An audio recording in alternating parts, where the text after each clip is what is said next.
É coisa boa, começando em casa com os Peratala mais uma vez, com mais um vídeo maravilhoso. E hoje nós vamos falar de uma pessoa também incrível, que tem uma história de vida maravilhosa. Ele é ator, ele vai poder nos contar toda a sua trajetória, né? O que ele anda fazendo de bom, que aliás é muito bom o que ele anda fazendo, eu já sei.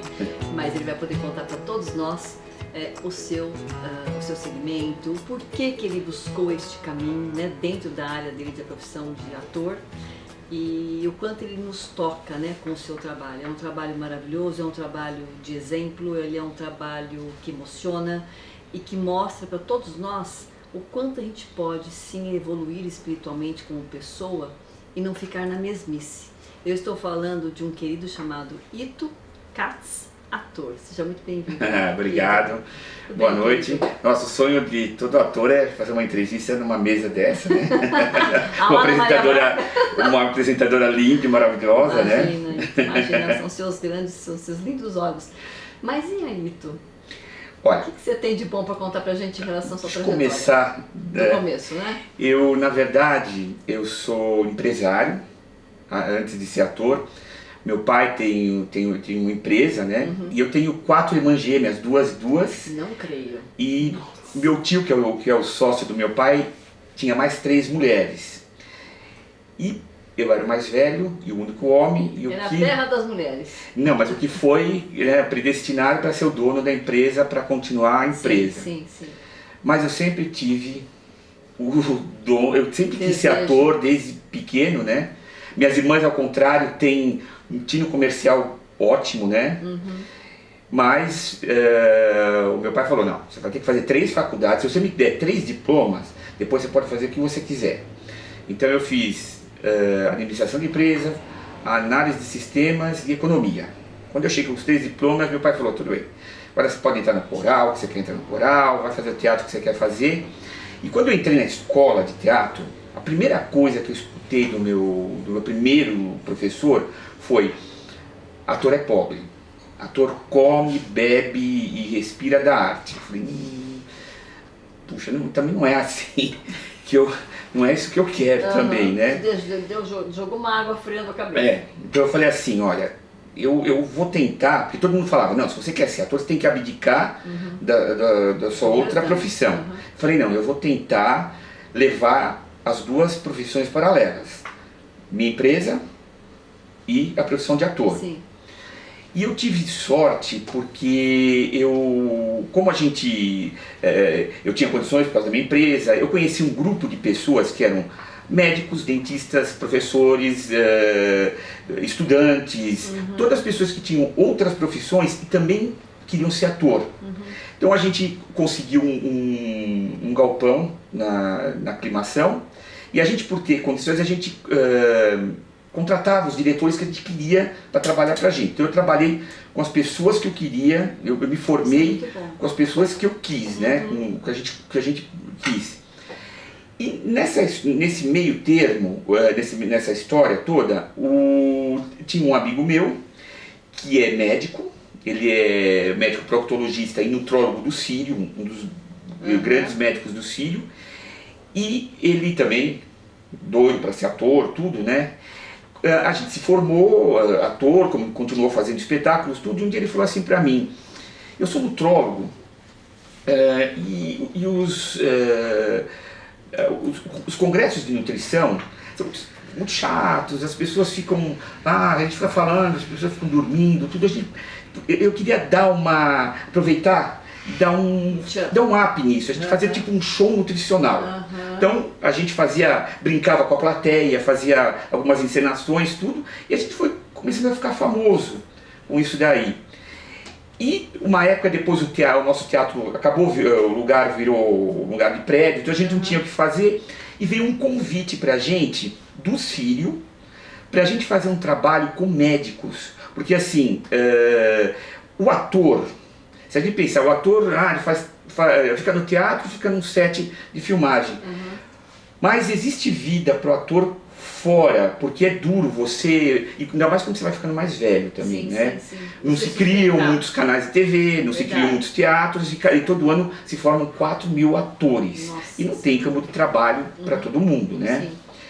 Então, existe nas empresas, o trabalho de ator na empresa para divulgar produto, nas CIPAs, né, para campanha de prevenção de acidente. E existem os doutores da alegria no hospital.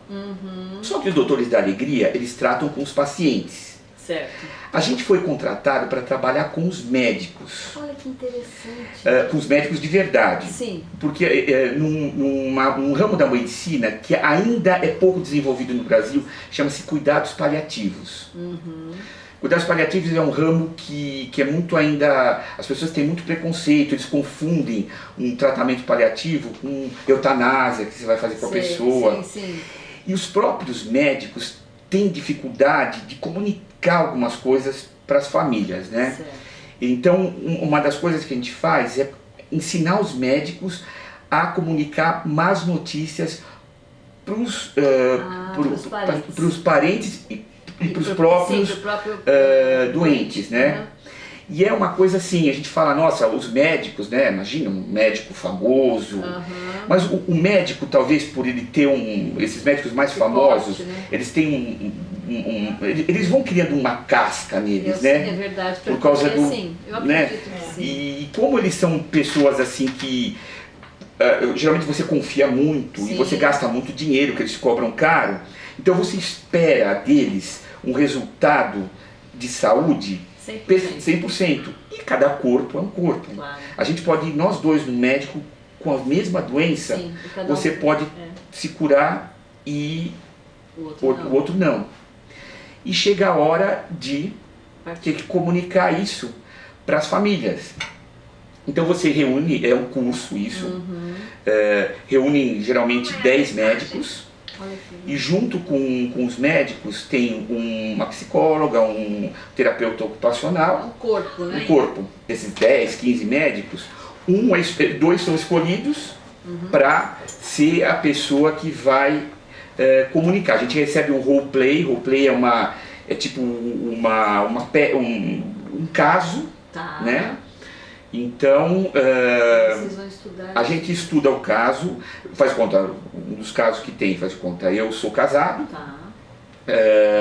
não tenho filhos, então sou só eu e minha esposa, a gente já tem uma certa idade, a esposa começa a ter um problema de câncer, e aí você vai no médico, o médico fala, olha, a gente vai fazer um tratamento, a pessoa vai melhorar, né? A gente vai... E geralmente o doente, principalmente o parente do doente, ele tem tendência a não escutar direito o que o médico fala. Às vezes o médico fala algumas coisas para a pessoa que o médico...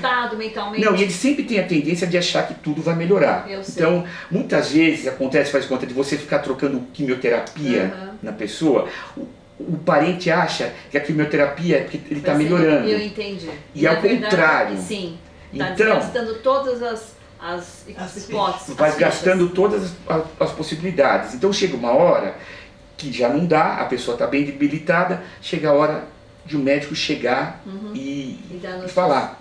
Só que isso é tão complicado porque... Geralmente o médico vem com aquela casca, né? Ele não quer. Geralmente os médicos, ainda hoje, eles mandam ou um enfermeiro para falar ou um médico assistente. E as pessoas querem falar com ele, que foi ele que tratou da pessoa o tempo todo.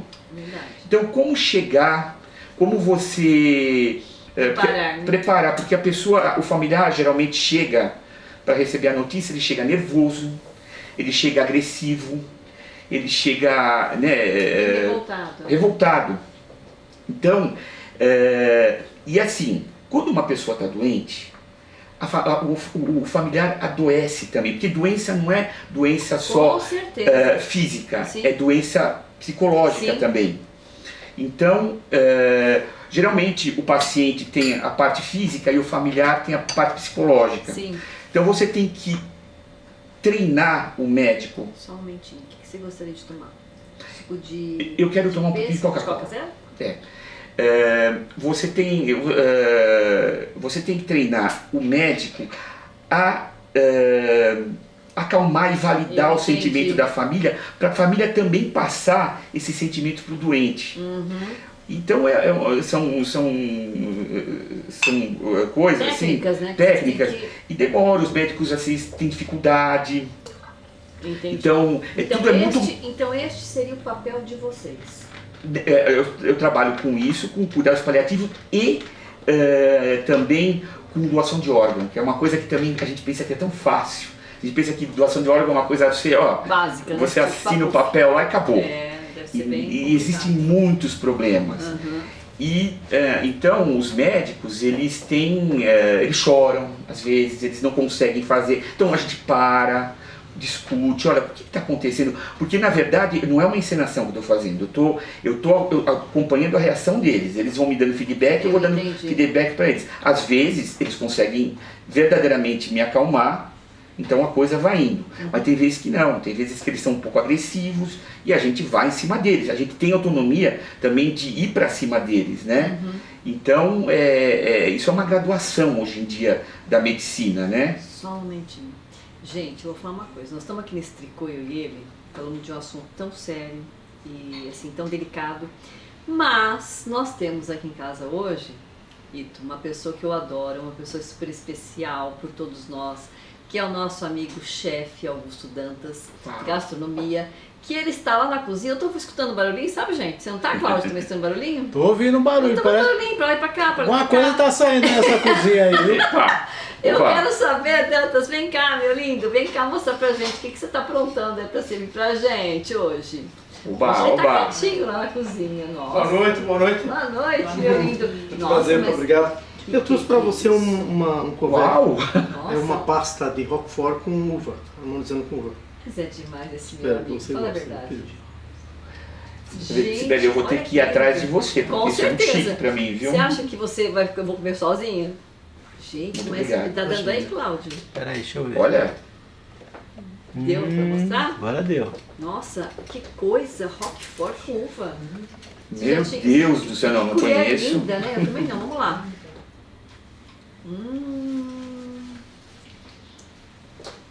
Nossa, Pelo amor de Deus, ele saiu do cena, ele foi lá servir o pessoal, viu, gente? a uva, ela tira um pouco do salgado, ela dá uma amenizada, não, né? É demais. Caramba, que lindo, que delícia. Eu nunca tinha experimentado. Também não. Nossa, Nossa, Augusto, que demais.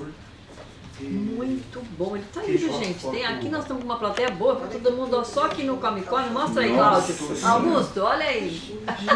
Ele tá mostrando para vocês aí. Muito obrigado. olha Ô, só. Augusto, fala pra gente um pouquinho desse prato, tem demais. É uma entrada fria Tá. e é feito à base de queijo roquefort, harmonizando com uma uva, para dar uma quebrada um pouco da acidez do queijo, né? Muito bom. E Augusto, fala só uma coisinha pra gente. Por exemplo, esse prato, aliás, essa entrada, ela combina com... Pode ser tipo, de repente eu vou fazer um jantar na minha casa. Eu posso combinar essa entradinha, ela de repente ela cabe para qualquer tipo de prato que for servir na sequência ou não? Você como Sim, chefe. sim, com certeza. Qualquer prato, mas especificamente se você servir com uma massa, né? Uma massa, um queijo, né? Acho que vai muito tá bem. vendo só? Um prato à base de massa, que aí você tem uma sequência de queijo, né? Mas nada impede de você também servir num jantar quando você estiver servindo um risoto, por exemplo. Nossa, tudo de bom. Bem, Desculpa, vai bem. eu tô achando elegante, todo de jeans. Sim, sou, muito obrigado. Tô gostando, tá bonito. Muito obrigado. Pra gente vir na casa da Sibeli, tem que ir assim. Pô, meu Deus, até tô me achando. Adorei. Muito obrigado. Escuta, e vai ter algo mais ainda? Sim, Hoje vai ter? a próxima entrada você viu uma polenta com ragu de cogumelos. Espero que vocês gostem. Cláudio. Faltou mesmo, hein, Dantas? Faltou mesmo. Vamos continuar passando, vou passar Então, fica à vontade, Tá, Dantas. muito Obrigada, obrigado. meu querido. Nossa, amei. Vocês viu só que chique o negócio Nossa, aqui? maravilhoso. Sabe que quando o Dantas vem pra minha casa, eu já espero. Eu falo, gente, a coisa não vai ser fraca, não. Nossa, tu fui privilegiado Você hoje, foi, hein? tá vendo? Ó, o povo que tá aqui hoje foi escolhido a dedo, viu? Olha. Mas e aí? Deus Então, bom, escolheu então a dedo. realmente é um papel que, assim, também não é pra qualquer um, né? Eu acho também que não é todo mundo que também tem este dom Sim. desse segmento, sendo ator. Porque é uma coisa assim, você não pode. Eu não estou encenando lá, eu estou realmente Sim. fazendo o papel da família e reagindo como uma família. Então você se envolve, você acaba se envolvendo, você acaba chorando e eles têm que te acalmar, de verdade. E se você não é acalmado, você não é... Aquilo vai continuando porque aquilo lá é o treinamento deles, né? Entendi.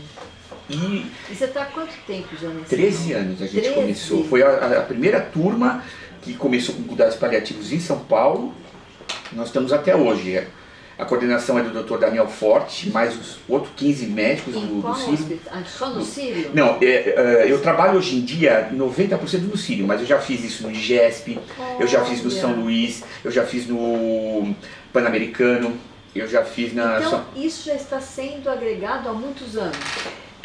Só que assim, os cuidados paliativos são, assim, é muito complicado. Quando você fala de cuidados paliativos, as pessoas têm um pé atrás. Paliativar uma pessoa, né? Paliatar uma pessoa, é você trabalhar com uma pessoa que está em estado terminal, que já é desenganada pelos médicos. Barulhinho, tem mais coisa do tanto, vocês estão vendo, né? E você tentar proporcionar para essa pessoa uma morte tranquila. Entendi. Uma morte tranquila não significa que você vai dar um remédio para a pessoa vai dormir e vai morrer. Eu sei. Não é isso. É o que eu falei. O espírito dela se desprendendo de uma forma natural. Porque realmente, quando você fala em morte, não é? É verdade. Justamente isso. Porque justamente é duro, né? A gente sabe que um dia as únicas certezas que a gente tem, que a gente nasce, que a gente morre, que a gente nasce pelado e vai morrer também com a roupa do corpo e tchau. Mas isso é difícil porque são muitos anos de convivência no mundo, né? Com as pessoas. A gente é enraizado, não adianta. E a gente tem um pouco de egoísmo nessa parte, né? A gente não quer. Que ninguém vai embora. Sim. É verdade. Só que tem uma hora que a pessoa está sofrendo tanto. É verdade. Que a pessoa já está num estado que ela precisa ir. Sim. Ela precisa. A gente não pode brincar de Deus, porque Deus, se Deus dá uma... Infelizmente, dá alguma doença, alguma coisa, ele vai querer levar.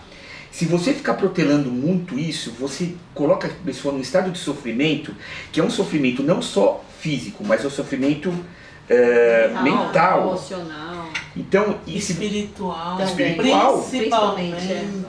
Se você consegue acalmar a pessoa espiritualmente e psicologicamente, ela tem um tempo de vida com mais qualidade. Com certeza. Tem pessoas que, assim, tem famílias que são mais endinheiradas, tem mais posse, coloca o familiar na UTI e fala, não, tem dinheiro, vai ficar lá na UTI. Que não é, isso daí não é o principal, né? Vai ficar lá porque eu posso pagar, ela vai ficar lá. O dinheiro ajuda, claro. Mas não é isso que vai trazer total, que vai fazer ela levantar. Sim, ainda diz que ela não está sofrendo. Aí tem um problema, exatamente. Porque além dela estar sofrendo, ela está tomando um lugar na UTI de uma pessoa, porque a gente tem pouca UTI no hospital, Sim. tomando o lugar de uma pessoa que poderia estar lá e se curar. É verdade. As famílias às vezes não querem saber disso. O cuidados paliativos, além dela acalmar essa parte, ela traz a pessoa para um quarto. Os últimos dias são passados junto com a família. Entendi. Tem pessoas assim mais novas que ainda têm lucidez, que ainda conseguem fazer conta. Se tiver que acertar alguma coisa de herança, ou falar alguma coisa para a família, tem vontade de fazer uma perdão, despedida. Né? Sim. O perdão, gente, é tão importante nessas horas também. Meu Deus do céu, você pode fazer, Gi? Posso? Pode. O que me chamou a atenção, eu até anotei aqui, quando você disse que treina, é isso? Eu posso ter entendido errado? O médico para dizer à família o estado que o paciente se encontra. É desta forma ou eu entendi? Sim, porque assim, na verdade, como que funciona?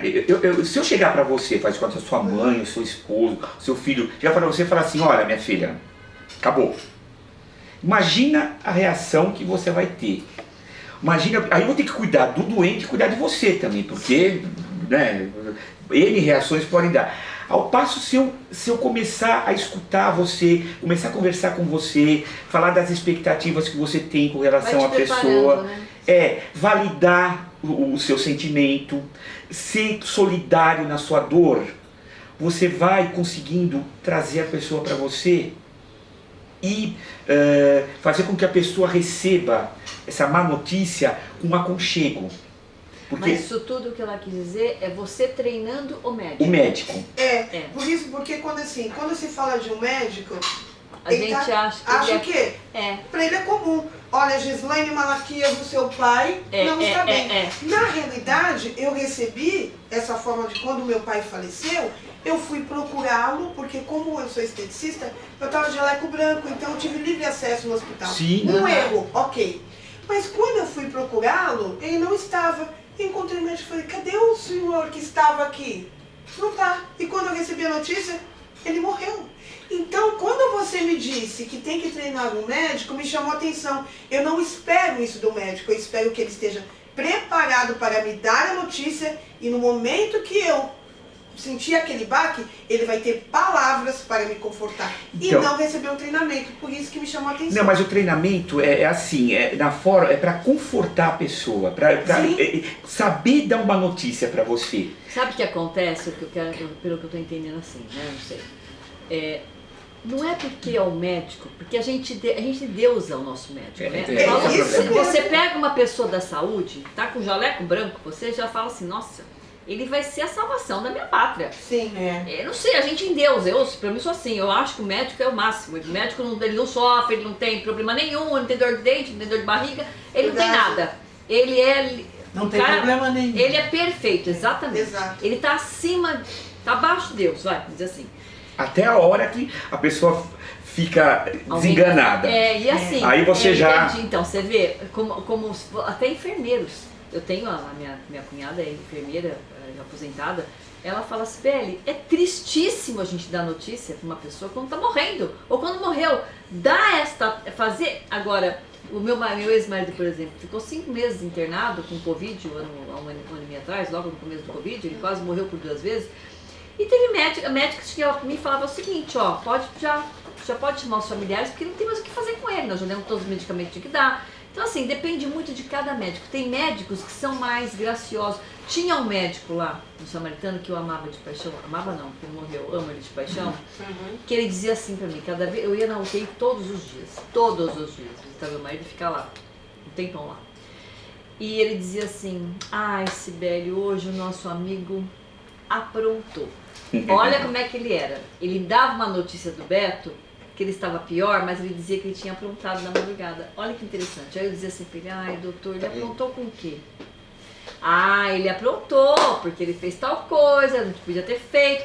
Então, aos poucos, eu acho que é isso que ele está querendo dizer. Que é a forma de treinamento, de como você falar de uma forma mais leve, mais à vontade, mais descontraída. Porque de repente fazer conta, nesse caso dessa família, que eu inclusive vou fazer esse caso no sábado. Mas quando você tem idade, seu marido tem idade, vocês não tiveram filhos, a vida é você e ele. Sim. Nossa, é complicadíssimo. E você não consegue enxergar que a doença do teu marido está... Você vai tratando dele, você está tratando dele, você está achando que ele está melhorando. De repente... vai contar uma pneumonia, porque quando a doença está avançada, geralmente ela termina numa pneumonia, que é quase o estado terminal. Tanto ficar deitado, ficar parado. Aí você vai internar teu marido, o pessoal fala, olha, ele teve uma pneumonia. De repente você vai no hospital no outro dia e vai falar, ó, seu marido vai morrer. Como? Meu marido está com uma pneumonia? Então você não conseguiu assimilar tudo o que aconteceu. Então esse médico, porque se eu chegar para você e te dar esse banho frio, logo, você é uma pessoa que não tem mais ninguém. Você também... Pode ter um infarto. Então. E você também... Eu tenho que te acolher também, porque ele vai morrer e você vai ficar sozinho. O acolhimento não é só do paciente, é do familiar também. Sim. Eu tenho que te dar uma forma de... Ou os pais perderam o filho também, tipo, tragedicamente, sei lá, numa moto que bateu, que pegou, caiu de moto, ou... enfim. Perfeito. Então são coisas que antigamente não tinha, né? Então muita gente ficava revoltada, ficava anos com aquilo remoendo, que ficou sozinha, né? Aí o médico foi culpado, ele me enganou. É sempre o médico que é culpado. Então, são umas formas hoje em dia de você começar a preparar tanto a família quanto o paciente. Muito legal. E algo que você também disse agora que me chamou a atenção é que gera doença. Quando você disse, Sim. olha, mas eu passa, foi o médico, foi aquele, gera no que ficou uma depressão. Sim, Muito. a família adoece tanto quanto Verdade. o doente. Não tanto fisicamente, mas psicologicamente, mas você que depois sabe que uma influencia coisa no eu corpo. acho, desculpa te cortar um pouquinho, mas assim, eu acho que a religião nessas horas, ela influencia muito. Isso Sabe por é quê? tudo. Eu sou, Deus. hoje eu falo que eu sou um pouco de cada religião. Eu sou uma pessoa bem eclética nesse sentido. E eu tive uma força muito grande por várias pessoas do mundo todo que seguiram comigo a história do meu ex-marido e que a dedicação que eu tive por ele e que eu não me arrependo de nada, absolutamente nada do que eu fiz, independente da nossa separação. E assim, o que eu senti que as pessoas não entenderam, assim, as pessoas passaram a entender o grau da minha fidelização em termos de fé, que as pessoas passaram a entender do como que eu consegui superar o que eu superei, que foi provado com A mais B pela minha fé. Então eu acho assim, quando a pessoa ela não é devota a nada, ela não crê em nada, ela é ateu ou ateia, eu acho que isso, para ela resgatar o seu próprio eixo, para ela desmoronar, é muito maior.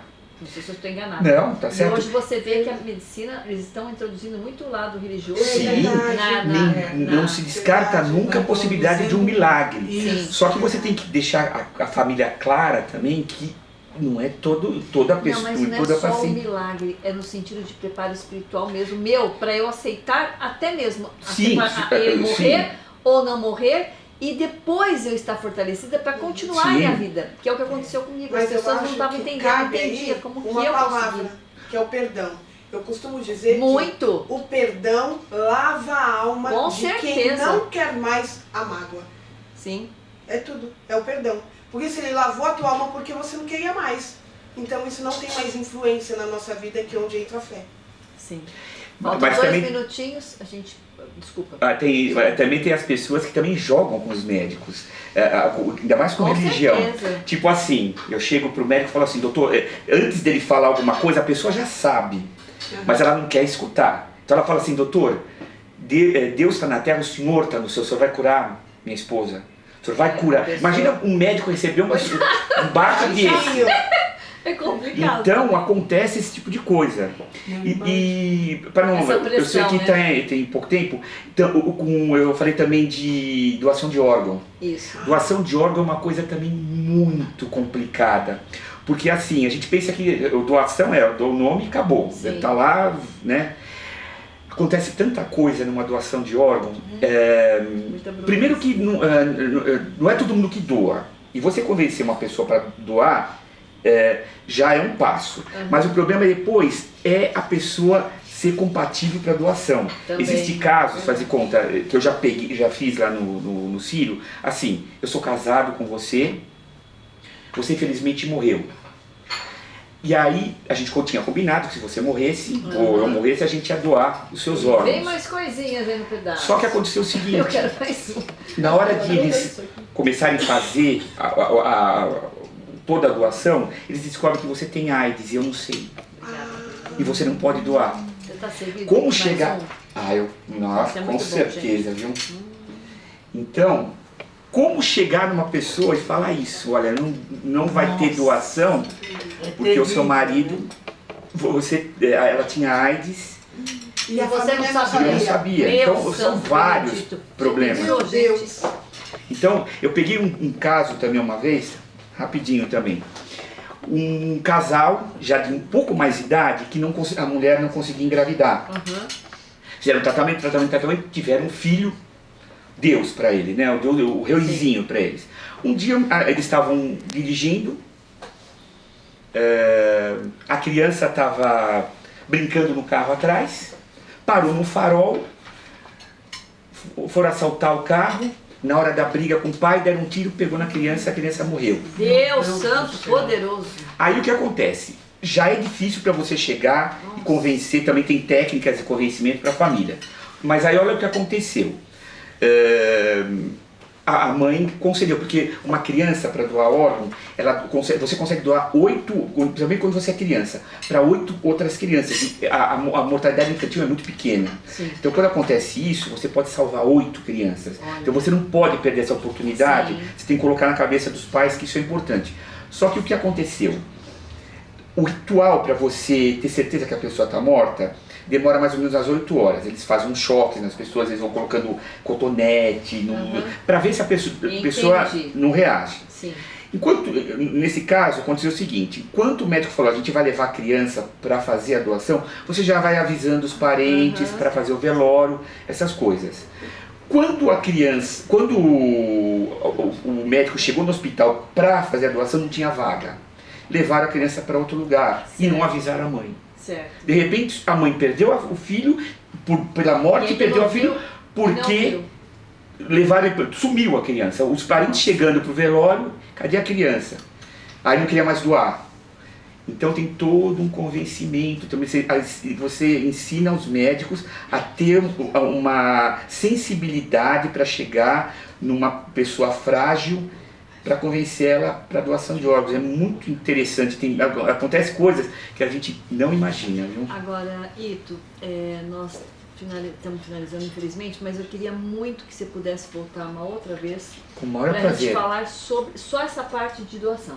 Eu acho que é muito importante, é uma coisa séria, para a gente poder entender melhor, até mesmo o grau da importância da gente também doar nossos órgãos. Sim, sim, com certeza. Quer deixar os seus contatos?